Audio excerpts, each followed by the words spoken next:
Assalamualaikum warahmatullahi wabarakatuh.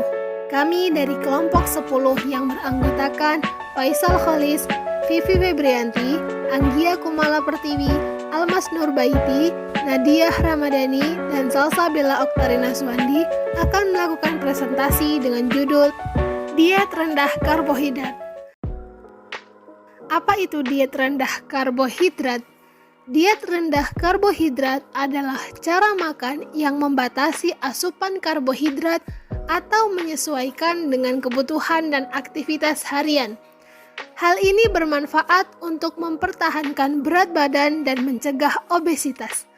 Program ini tidak memiliki definisi khusus, cukup mengurangi asupan karbohidrat dari biasanya.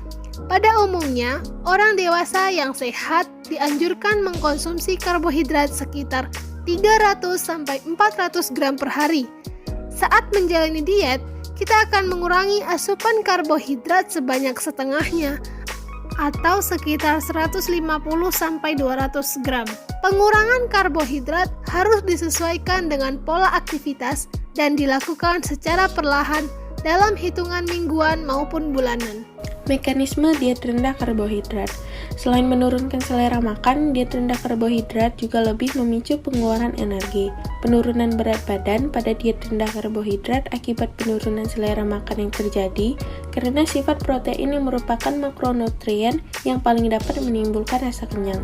Protein dapat memicu rasa kenyang yang cepat dengan cara menurunkan termogenesis yang menghasilkan efek penurunan kecepatan absorpsi zat gizi.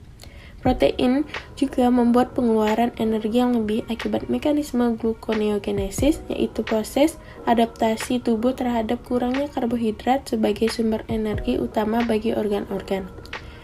Pada gluconeogenesis terjadi sintesis glukosa dari sumber zat non-karbohidrat seperti asam amino gliserol dengan hasil sampingan berupa keton.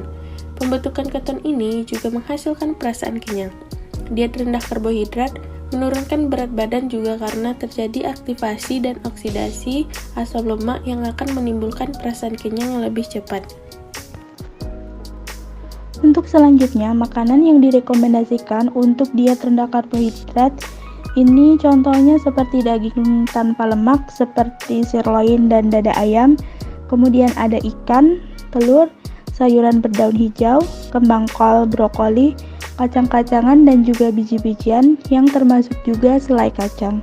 Kemudian untuk minyaknya ini bisa digunakan minyak kelapa, minyak zaitun dan juga minyak lobak. Dan beberapa buah yang direkomendasikan untuk diet rendah karbohidrat ini ada seperti contohnya itu apel, blueberry dan juga strawberry. Nah, produk susu yang bisa dikonsumsi untuk diet ini itu yang mengandung atau tanpa bahan pemanis. Seperti contohnya itu susu murni dan juga yogurt Greek.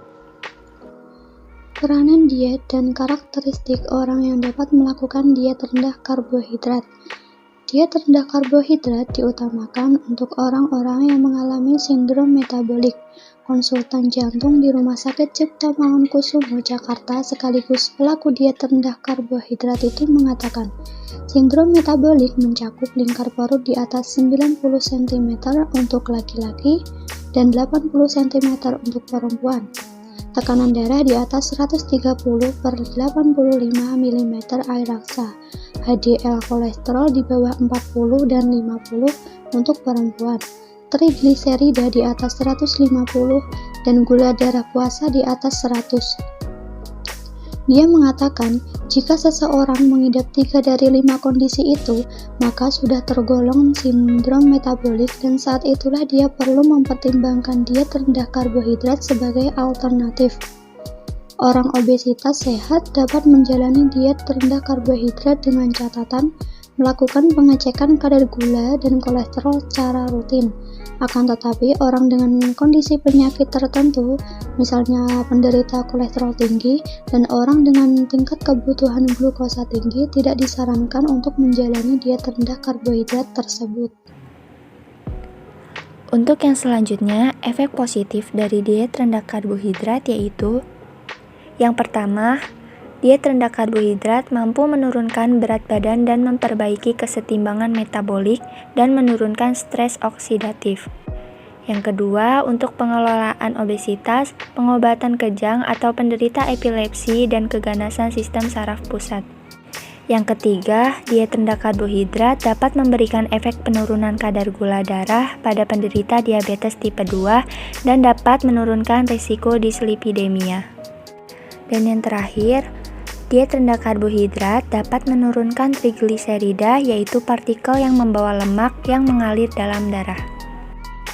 Untuk yang selanjutnya, efek negatif dari diet rendah karbohidrat yaitu yang pertama, diet rendah karbohidrat dapat mengakibatkan obesitas yang diakibatkan oleh penumpukan lemak. Yang kedua, penuaan yang disebabkan oleh aktivasi sel-sel yang menyebabkan peradangan. Yang ketiga, diet rendah karbohidrat dapat meningkatkan risiko batu ginjal.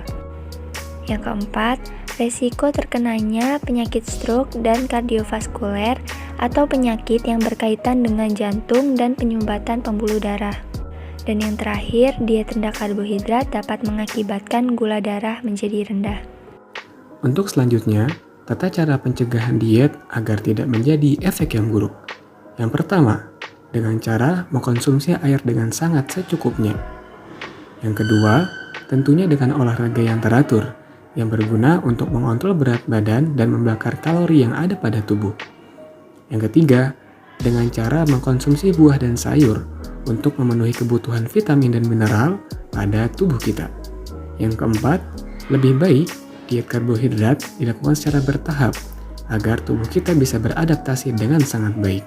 Yang terakhir atau yang kelima, konsumsi lemak dan protein dengan sangat secukupnya. Jangan sampai kita berlebihan karena berisiko pada kesehatan tubuh. Sekian presentasi dari kelompok 10.